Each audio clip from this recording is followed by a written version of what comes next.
I haven't recorded in a little while, and today is exactly 1 month post-surgery. So surgery April 12th, today is May 12th. So I made it 30 days.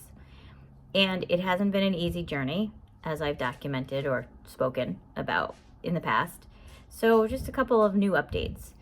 I met with my nutritionist for the first time last night, and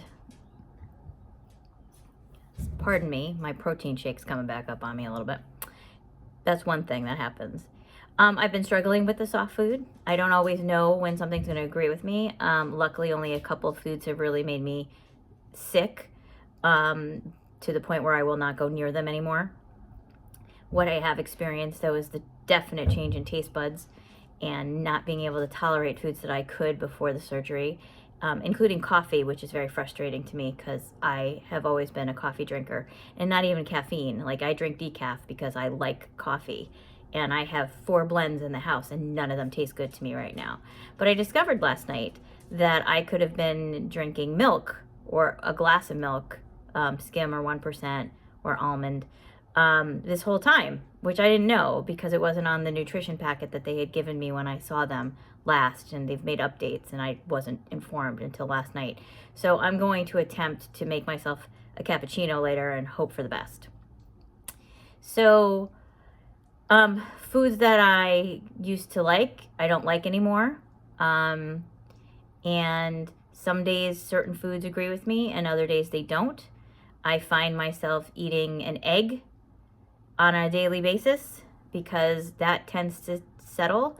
I am at 1 full egg, although the dogs still get a little bit, but they don't get what they were getting when I first started eating. I can tolerate pudding, sugar-free pudding, because everything's sugar-free right now. And then I did introduce ground meats, and by ground meats I mean ground turkey and ground chicken, and I've had turkey burgers, and I can handle those, but I get reflux from it. And they had prescribed me something for reflux when I got out of the surgery, and I didn't take it because I remember having a bad experience with that medication when I was in my 30s, and I was really hoping to avoid medication. That's all part of this journey, is to not be on medication. But I see my doctor next week, and I'll probably have to get something just to help it along. So my nutritionist was hesitant to say go ahead and start the hard foods and the regular kind of diet right now, although she predicted I will start it next week. So just based on how I'm eating right now.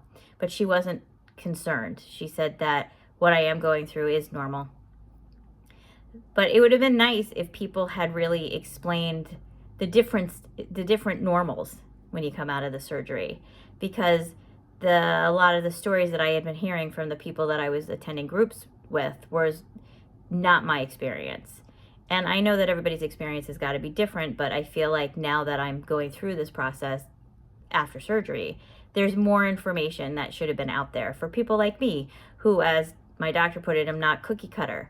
And so I'm 30 days post-surgery, and I'm still not quite there with food toleration. And she told me that typically people like me, it's 4 to 6 weeks that I'll suddenly feel better.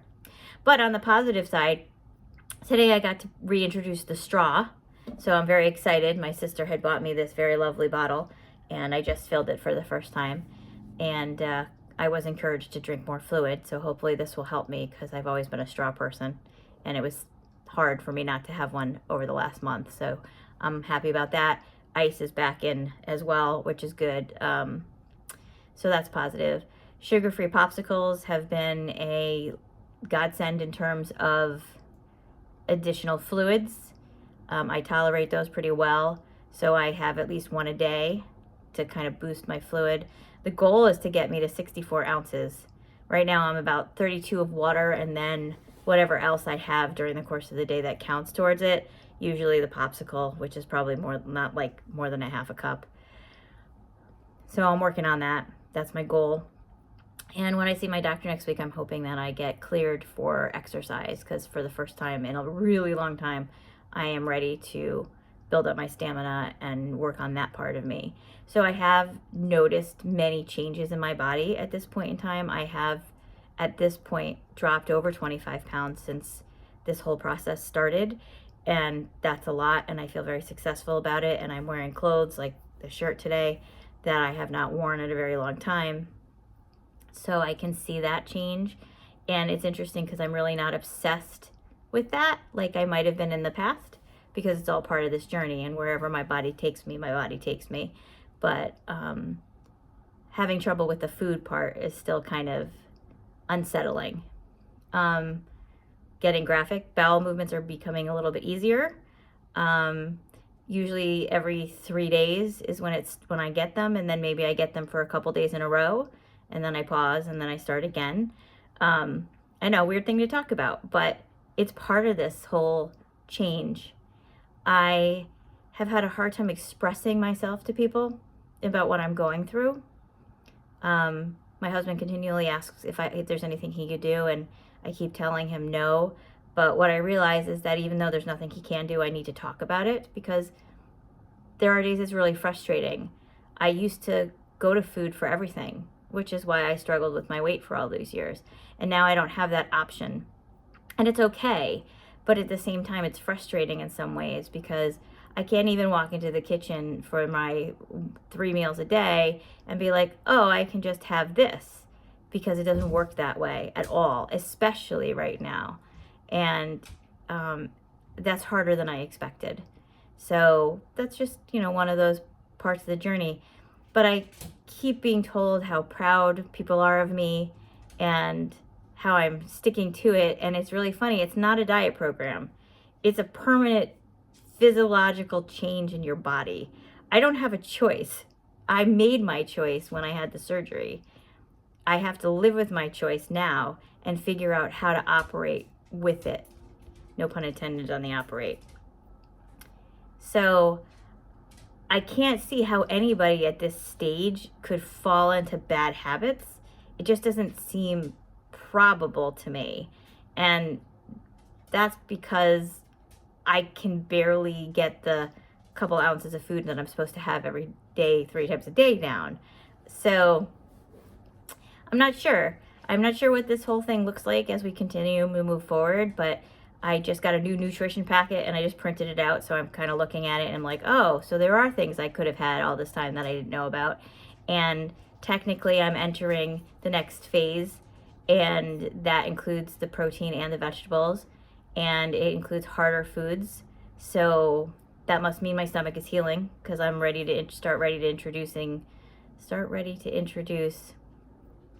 some new foods, but again, not this week, probably next week that'll start.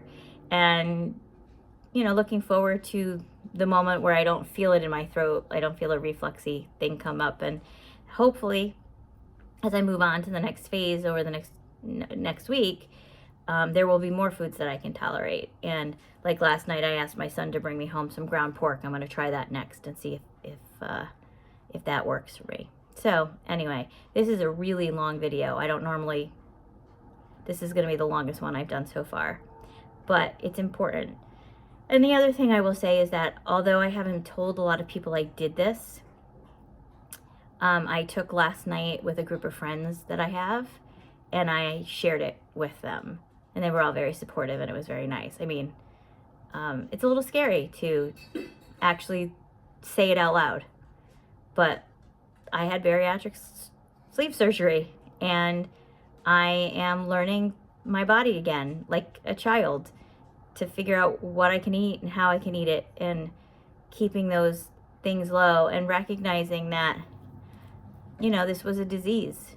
It is a disease, and I solved it medically, and it's going to take a while, and healing takes a while, and you have to be patient with that. And not everybody heals in the same way, and not everybody has the same journey after the surgery is over. And it's really important to know that. And it's okay. As I told my therapist this week, I'm not at the point where I'm going to say I should have done this sooner, but I am at the point where I can say, okay, the feelings that I had while I was going through the liquid diet, and then the feelings I had over the first several weeks after the surgery where I was in so much pain and discomfort, those are gone.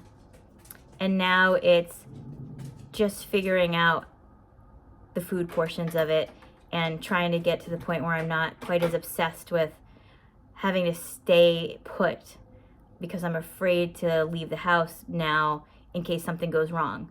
So those are my new goals, is to get out of my own way. I'm fully vaccinated, and I'd like to start doing things again. So here's to that. And here's to 1 month post-surgery officially.